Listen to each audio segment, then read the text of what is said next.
নাগিন ও মানুষের ভালোবাসার গল্প। অনেক বছর আগে এক গভীর জঙ্গলের পাশে ছোট্ট এক গ্রামে বাস করত অরুণ নামের এক যুবক। সে ছিল খুব দয়ালু ও প্রকৃতিপ্রেমী। প্রতিদিন সকালে সে জঙ্গলে গিয়ে লতাপাতা ও ঔষধি গাছ সংগ্রহ করত।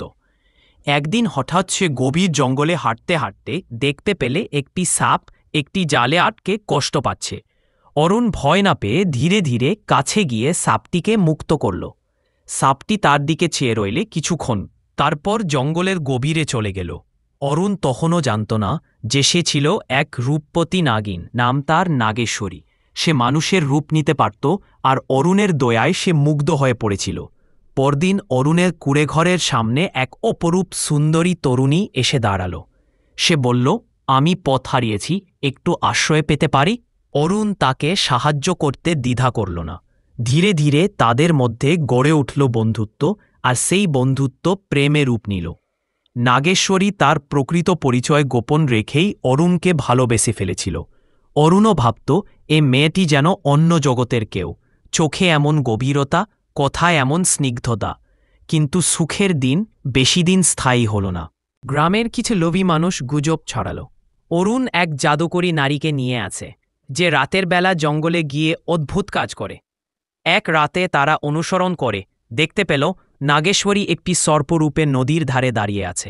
সেই দৃশ্য দেখে তারা আতঙ্কিত হয়ে পড়ল এবং গ্রামে ফিরে গিয়ে জানাল, অরুণ এক নাগিনকে বিয়ে করেছে। পরদিন সকালে তারা দল বেঁধে অরুণের ঘর ঘেরাও করে। অরুণ কিছুই বুঝে উঠতে পারছিল না। সেই মুহূর্তে নাগেশ্বরী সামনে এসে নিজ রূপ প্রকাশ করল।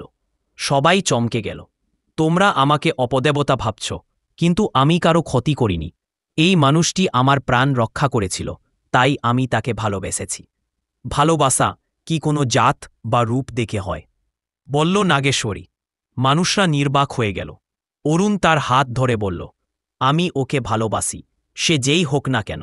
নাগমণি তখন বলল, আমার জাতের নিয়ম অনুযায়ী আমি চিরকাল মানুষের সঙ্গে থাকতে পারি না, কিন্তু যদি তুমি সত্যিই আমাকে ভালোবাসো, তবে এই নদীর তীরে প্রতিদিন সূর্যাস্তে এসো, আমি আসব শুধু তোমার জন্য। সেই দিন থেকে অরুণ প্রতিদিন নদীর ধারে এসে বসে থাকত, আর সূর্যাস্তের আলোয় ভেসে উঠত এক সোনালী রূপ, তার প্রিয় নাগেশ্বরী। ভালোবাসা রূপ দেখে না, জাত দেখে না, শুধু দেখে হৃদয়ের টান, তা মানুষ হোক বা নাগিন।